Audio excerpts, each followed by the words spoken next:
Hey, ladies and gentlemen. Question 5 was a bit of a throwaway because it's not directly related to what we've been talking about, but I did want to throw it in.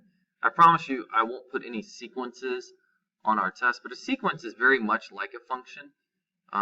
It's actually called a recursive function, and what that means is to get to one number to the next, one value to the next, you have to do the same as what you did to the one before. So it's a function that basically um, evaluates on top of itself, if that makes sense. But anyways, um, when you're looking for patterns, and this is true for functions as well, there's really only two types of patterns that you're going to find.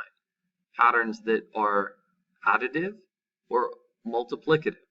Additive obviously means that there's some common number that we're adding or subtracting to get from, one to the next. So to test that, you just need to check for consistency. For example, 55 to 48, 48 to 41. Is there some common thing that I'm subtracting by? There might be, or maybe there's something I'm multiplying by. Is there some common factor between 55, 48, and 41? Maybe I need to subtract first and then see. I think this one's pretty easy. You can kind of tell on your own. But I do want to give you a bonus here.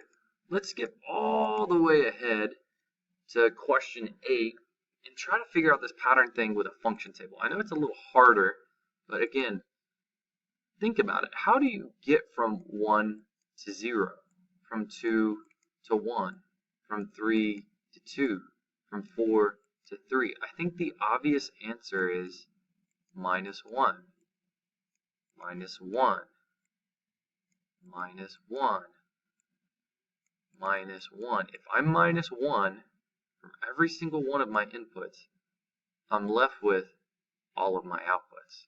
So again, how do you write that as a rule? Well, the inputs, remember, are always x.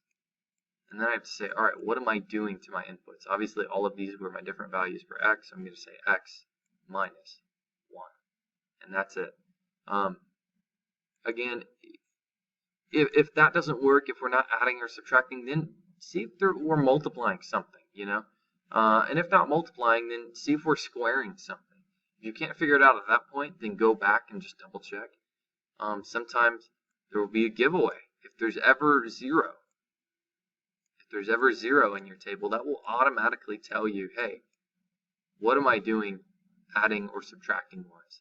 In this case, if I had had 0 in this table, I actually would have had negative 1, and that would have told you straight away, hey, I'm minusing 1, because that is the only way to get from 0 to 1. In this case, I know that the rule would have to be plus 3. Maybe there's some other rule in combination, like maybe I'm going from, 2 to 7. That would mean I'm also multiplying by 2 and then adding 3. The reason I know that, after I subtract 3 from this, I'm left with 4, and now I can clearly see, oh, from 2 to 4, I need to times 2.